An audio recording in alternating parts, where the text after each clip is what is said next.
Hey YouTube, this is JBug, and I decided to go retro. Yeah, that's right. I can't believe this is all I can find. I went rummaging through the garage and all the places that I could remember where I put all this stuff at, and this is all I can find for now. I mean, I know there's a whole lot of shit more somewhere else, but this is all I can find right now. Decided to go retro. I'm gonna set up a retro gaming station. Basically, your Super NES, NES, Sega, Super Nintendo, Dreamcast. I'm gonna try to go far back as Atari 2600, but I seriously doubt I'll even get that far. Going back that far. Most likely I'll probably stop somewhere around the NES days, because in television, ColecoVision, stuff like that is gonna be really hard to find. Atari 800s, 7800s, and that stuff is really hard to find unless I, of course, buy the ones that are like,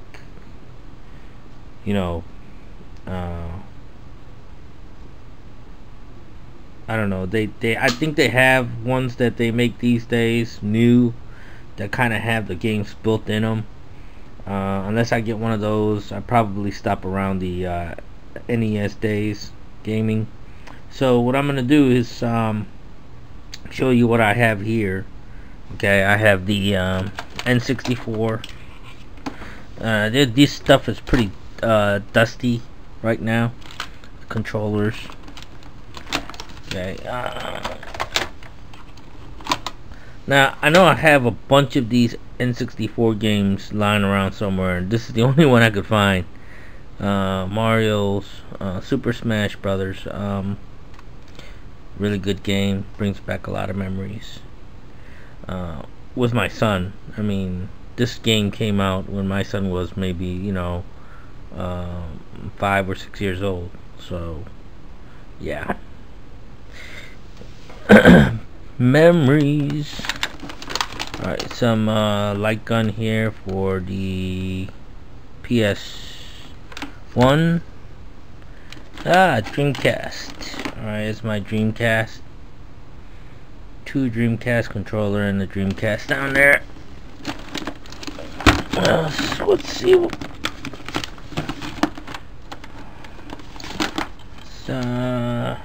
Time Crisis. Put that in my PlayStation 2 collection.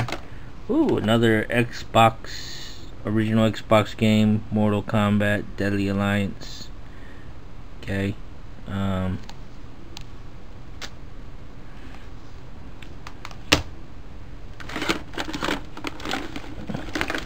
That's it.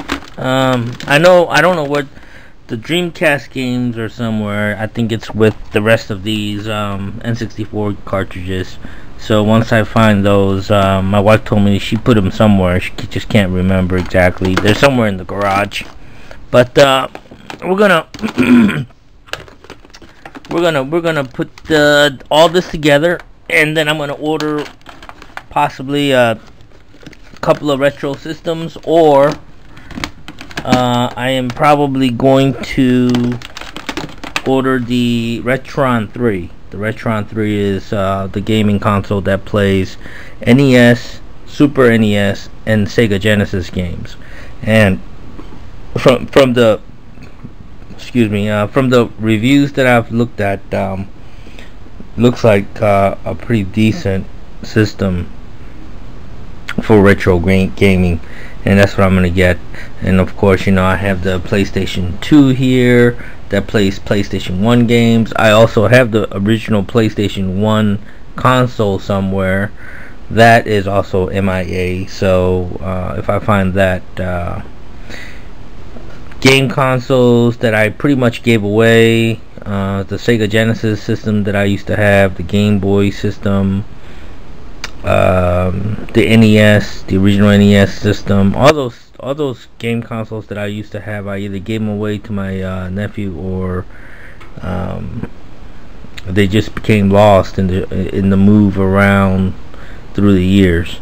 Okay, so stick around. Once the retro gaming station is set up, we'll start making videos about retro gaming.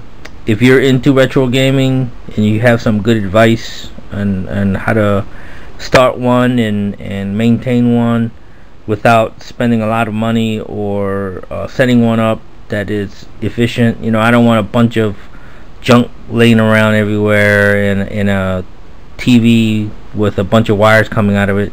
If you have a cool setup where it's real neat and tidy, show it off to me, make a video response, give me some ideas, give me some advice, because although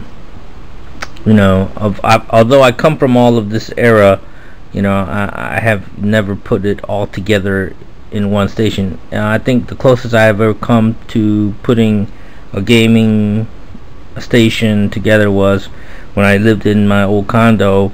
I had the N64, the PS2, the Dreamcast, and the original Xbox all hooked up to one TV, and that was like a big gaming station that I had set up. But give me some advice. Let's see what you got set up, and show me what you have. Give me some ideas. Alright, thanks a lot, and as soon as I find all the stuff, I'll be putting it together and making some videos out of it. Alright, see ya.